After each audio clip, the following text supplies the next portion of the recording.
व्यास जी ने जब भागवत जी की रचना की तो भागवत जी ग्रंथ तैयार हो गया। ग्रंथ तैयार हुआ तो श्री कृष्ण द्वैपायन वेद व्यास जी लेकर के भगवान के पास पहुंचे। भगवान श्री हरि को प्रणाम करके ग्रंथ भगवान के सामने प्रस्तुत कर दिया। भगवान श्री हरि बोले, व्यास जी ये क्या है? बोले, महाराज ये ग्रंथ है। अच्छा, लोक कल्याण के लिए लिखा है। नाम क्या है? बोले, नाम है भागवत पुराण। भगवान बोले, भागवत पुराण का मतलब क्या होता है भाई? बोले, महाराज भागवत का अर्थ होता है भगवता प्रोक्तम भागवतम। भगवान की वाणी से जो प्रकट हुआ उसका नाम भागवत, और ये आपकी वाणी का ही प्रसाद है। इसमें हमारा कोई वैशिष्ट्य नहीं है। आपने जो 4 मंत्र 4 श्लोक ब्रह्मा जी को प्रदान किए थे चतुश्लोकी भागवत के माध्यम से, वो ब्रह्मा जी ने नारद जी को दिए, वही नारद जी ने हमको बताए, और हमने उन्हीं 4 मंत्रों से विस्तार करके 18,000 श्लोकों का ये बृहद ग्रंथ तैयार कर दिया। अब महाराज आपका आशीर्वाद चाहिए। व्यास जी ने जब भगवान से प्रार्थना की तो ठाकुर जी बोले कि ये तो बहुत अच्छा है, इससे लोक मंगल होगा, लोक कल्याण होगा। ठीक है, हमारा आशीर्वाद है।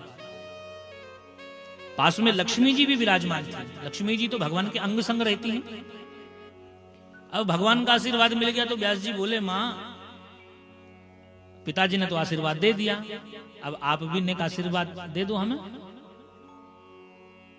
तो माता जी बोली, देखो आशीर्वाद तो हम दे देते, पर काय का आशीर्वाद दें? बोले, ये ग्रंथ तैयार किया है।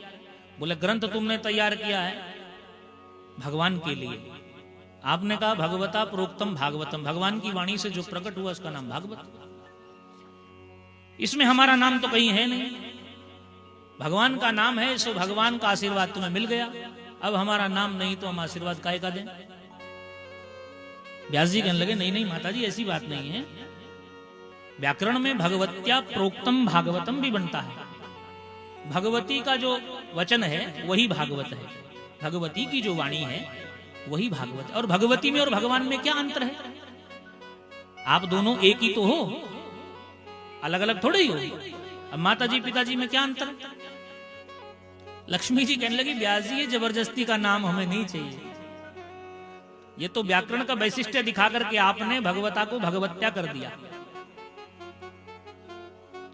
स्पष्ट रूप से हमारा नाम नहीं है तो आशीर्वाद कैसे दें?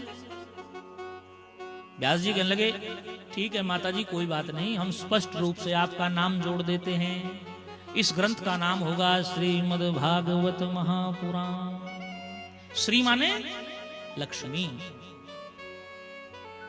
श्री का अर्थ लक्ष्मी।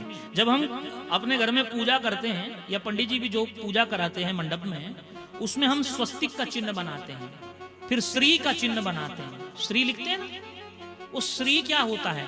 वो लक्ष्मी जी का प्रतीक है। ओम लिखते हैं, ओमकार, वो ब्रह्मा विष्णु महेश का प्रतीक होता है। स्वस्तिक का चिन्ह बनाते हैं, वो गणेश जी का प्रतीक होता है।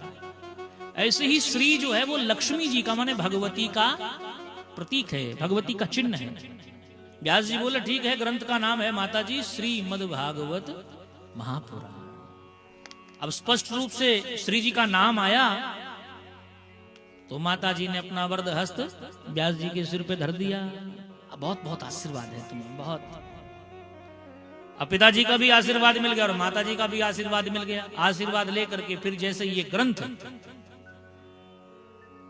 सुखदेव जी को पढ़ाया गया, सुनाया गया, फिर सुखदेव जी ने राजा परीक्षित को सुनाया। ये कथा परंपरा में बढ़ते बढ़ते बढ़ते बढ़ते आज हम आप सब बैठ करके इस कथा का आनंद ले रहे हैं।